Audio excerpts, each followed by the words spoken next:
Eta DJ Makala, orain izpide, ez da oraingo kontua diskoa atera zuela, udazkenean atera baitzuen, lenda bizikoa berean naiz eta aspalditik dabile musika munduan hementxe, hau da DJ Makalaren disko bakarra, Hondartzan, baina ez hau bakarrik diskoarekin batera singela atera baitzuen esku artean dudan hauxe, bai, viniloa, ez da CD-a, viniloa da bai, singela horrelaxe ateratzea erabaki baitzuen berak, ez dago zaharkitua, horren zaharkitua bederen ez da bilduma zalen kontua bakarrik edo nostalgiko zarren kontua bakarrik. Ez, xarma badu oraindik viniloak eta jende haunitzentzat. Horren gainean aritu da solasean DJ Makalarekin olatz, arrekin non eta Makalak zarautzen duen estudioan.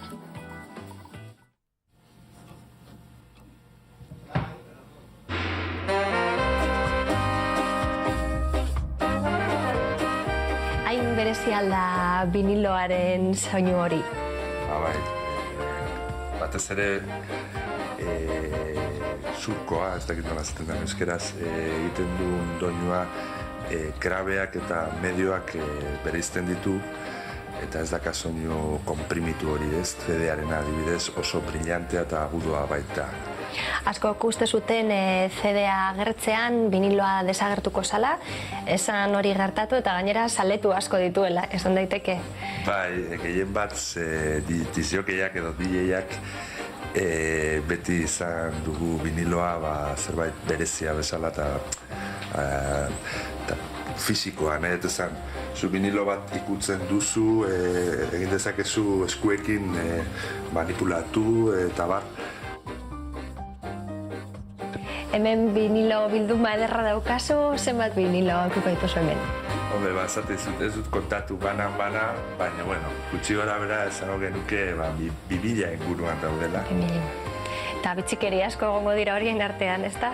Bai, gertatzen da, nik erabat ordenatu ditut estilotaz, eta esate baterako hemen ditut euskal, diska Casiano adibidez, esate baterako hemen funky edo afro musika, hip-hopa, zarra eta berria, vinilo bilduma edo kolekzionistak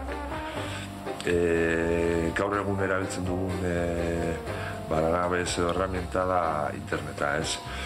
Eta internetak erraztasun asko ematen dizu lortzea beti izan duzun diskak azkarra aurkituz, ez?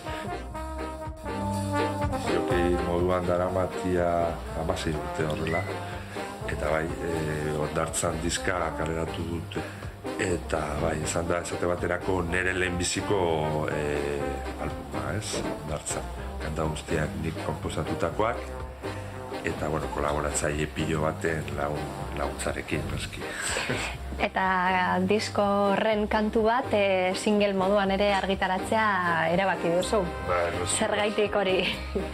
Pentsatzen duen nire filosofia beti izan dela, musika viniloan beti hobeto sonatzen duela, ez? Orduan zegoen kantu bat zela Fuego Amigo izenekoa, ziur neukala, ondo gelditu zela emaitza, viniloan kaleratu duela, ez? Uste dela gaur egun gelditzen den eventu edo soporte interesgarriena. Eta nik uste dut irango dula beste mende bat ziur. Gu ez gara egonen hori frogatzeko.